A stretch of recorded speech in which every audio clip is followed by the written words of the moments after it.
अभी एक सेकेंड में हम आवाज़ से साइलेंट में, क्योंकि मैं आत्मा शांत हूँ।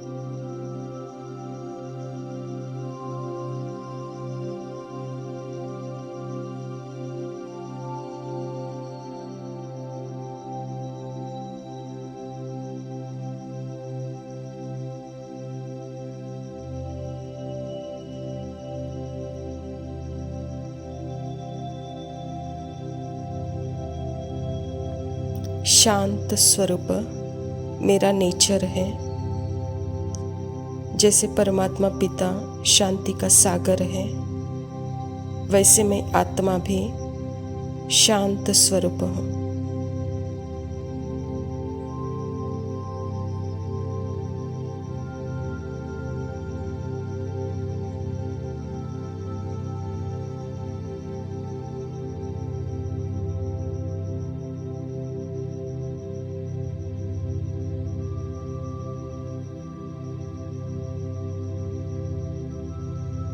परमात्मा पिता से मेरा साइलेंट लव है, मेरा रेस्पेक्टफुली लव है, क्योंकि मैं चैतन्य आत्मा हूँ ना, बाबा जैसे।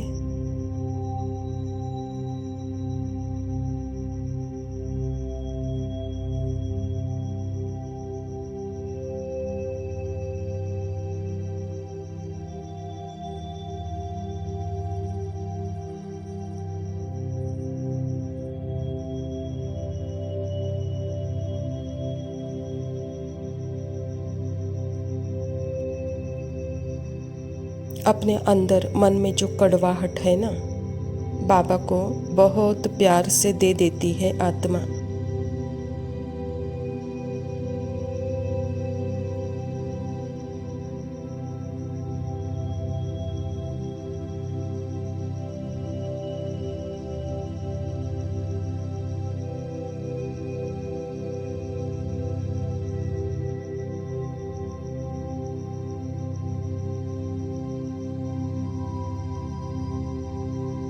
तो अब यह बाबा का मन हो गया।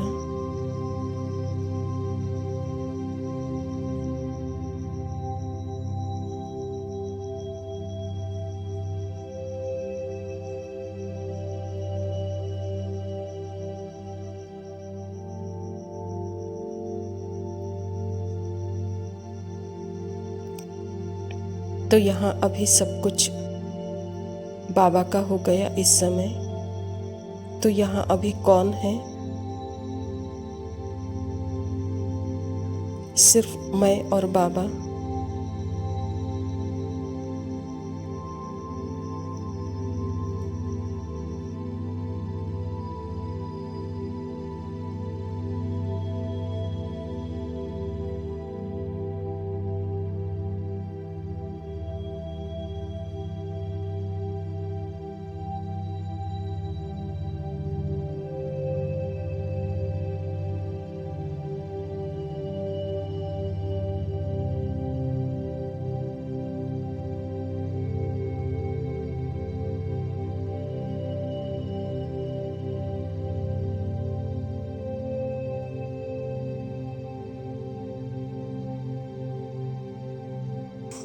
ओम शांति।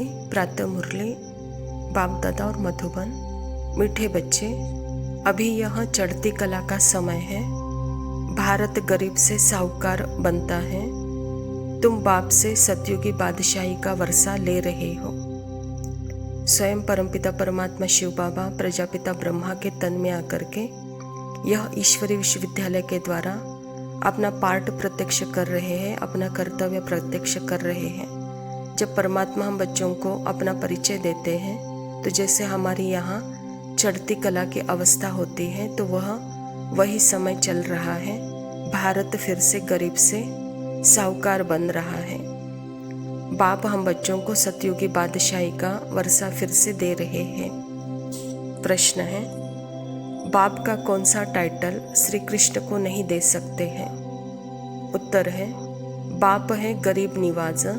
श्री कृष्ण को ऐसे नहीं कहेंगे, बहुत बहुत धनवान है।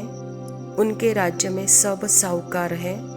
जब बाप आते हैं तो सबसे गरीब भारत है, भारत को ही साहूकार बनाते हैं।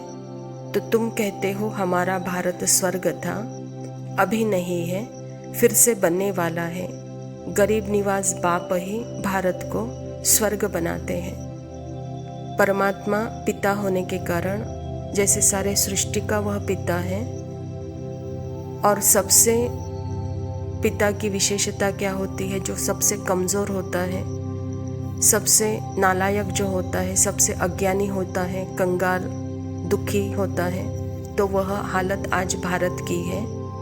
तो बाबा फिर से भारत में आकर के गरीब से साहूकार, कंगाल से संपत्तिवान बनाने के लिए हम बच्चों को ज्ञान देते हैं। तो यह टाइटल श्री कृष्ण का नहीं है। श्री कृष्ण गीता ज्ञान दाता नहीं है, परमपिता परमात्मा शिव बाबा गीता ज्ञान दाता है। श्री कृष्ण सतयुग का पहला प्रिंस है, वही फिर नारायण बनकर सारे विश्व पर राज्य करने वाला पहला महाराजा कहलाता है।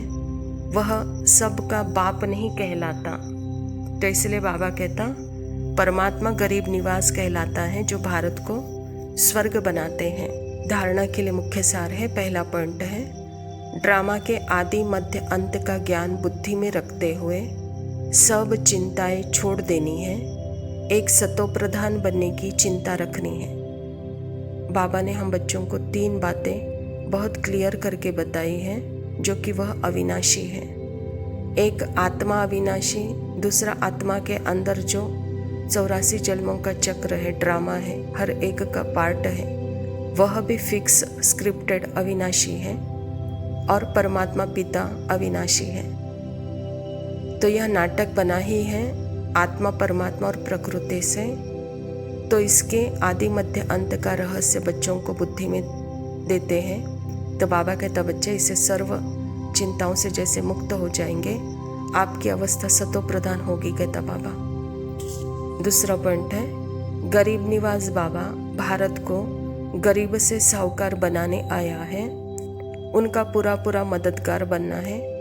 अपनी नई दुनिया को याद कर सदा खुशी में रहना है। पिता अर्थात ही गरीब बच्चों को साहूकार बनाने वाला। तो ऐसे पिता का कर्तव्य चल रहा है अभी। तो उसके कर्तव्य में हम बच्चों को पूरा मददगार बनना है। और जो मददगार बनने वाले बच्चे हैं वही उस नई दुनिया में राज्य करेंगे। तो इसलिए सदा खुशी में रहो, वरदान है। दिल में सदा एक राम को बसाकर सच्ची सेवा करने वाले माया जीत विजयी भव। बाबा कहता हनुमान की विशेषता दिखाते हैं कि वह सदा सेवाधारी महावीर था, इसीलिए खुद नहीं जला लेकिन पूछ द्वारा लंका जला दी। तो यहाँ भी जो सदा सेवाधारी है वही माया के अधिकार को खत्म कर सकते हैं। जो सेवाधारी नहीं वह माया के राज्य को जला नहीं सकते। हनुमान के दिल में सदा एक ही राम बसता था। तो बाप के सिवाय और कोई दिल में न हो, अपने देह के स्मृति भी न हो, तब माया जीत विजयी बनेंगे। बाबा कहता एक राम के सच्चे महावीर हनुमान बनो। यह आत्मा परमात्मा की ही कहानी है। परमात्मा राम और हम आत्मा रूपी हनुमान, जो कि उसके दिल में सदा एक ही राम का वास है और कोई दूसरा वहाँ नहीं है। इसलिए बाबा कहता है कि बच्चे हनुमान की कहानी है। वह नहीं जला लेकिन अपने पूंछ से सारे लंका को उसने जला दिया, अर्थात वह सदा ही सेवाधारी था। माया के राज्य को वह जला दिया। इसके लिए सदा माया जीत विजयी बनो, कहता बाबा। स्लोगन है, जैसे आत्मा और शरीर कंबाइंड है, ऐसे आप बाप के साथ सदा कंबाइंड रहो। अभी के समय आत्मा शरीर जैसे कंबाइंड है, कहता बाबा, लेकिन मैं कौन और मेरा कौन? मैं आत्मा, मेरा परमात्मा। तो अपने कंबाइंड अवस्था बनाकर हर सेवा क्षेत्र में उपस्थित रहो हर क्षण।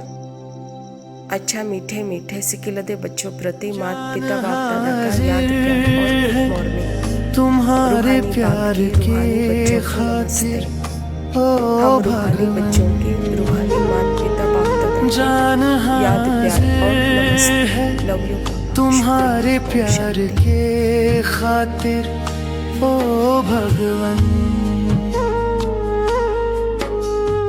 दिल में तेरे प्यार का दीपक जगा कर रखूं, दिल में तेरी प्यार की मूरत सजा कर रखूं। श्वास की हर लय में बस तेरा ही स्पंदन। जान हाजिर है तुम्हारे प्यार के खातिर ओ भगवन।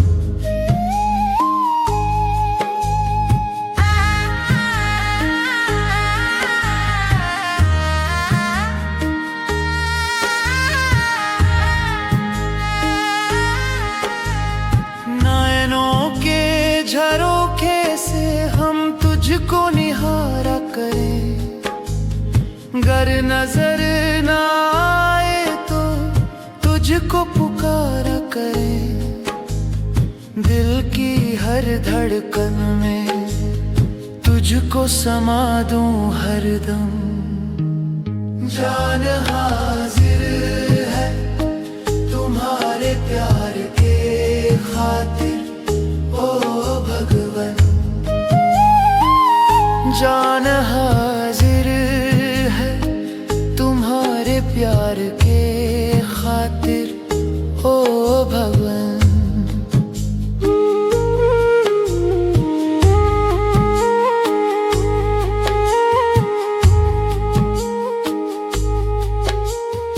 जान हाजिर है तुम्हारे ज्ञान के खातिर ओ भगवन।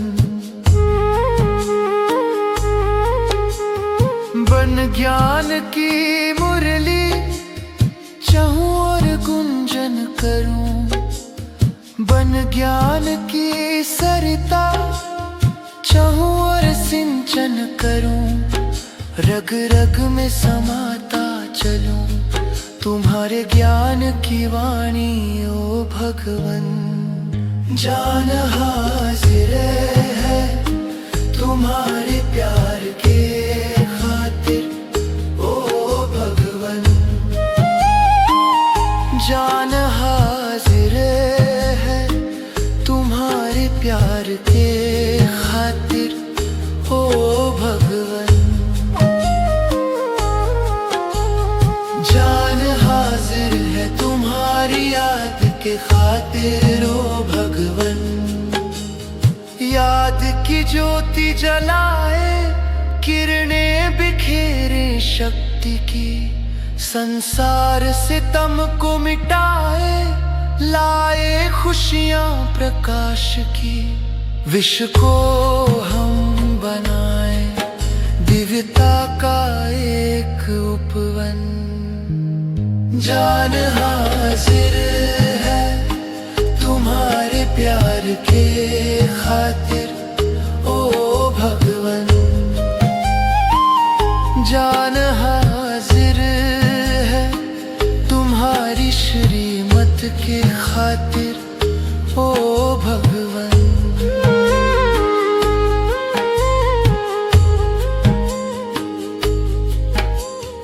कदम कदम बढ़ते चले श्रीमत को ले साथ हम, हर मुश्किल को पार करें विश्वास की ले ढाल हम। मुश्किलों को दे चुनौती जब साथ है मेरे भगवन। जान हाजिर है तुम्हारे प्यार के खातिर ओ भगवन। जान हाजिर है तुम्हारे प्यार के खातिर ओ भगवन।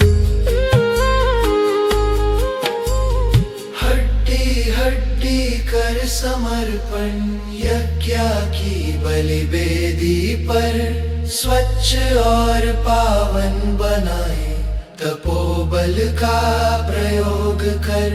तप त्याग और सेवा के बल से बनाए मधुबन को तपोवन। जान हाजिर है तुम्हारे प्यार के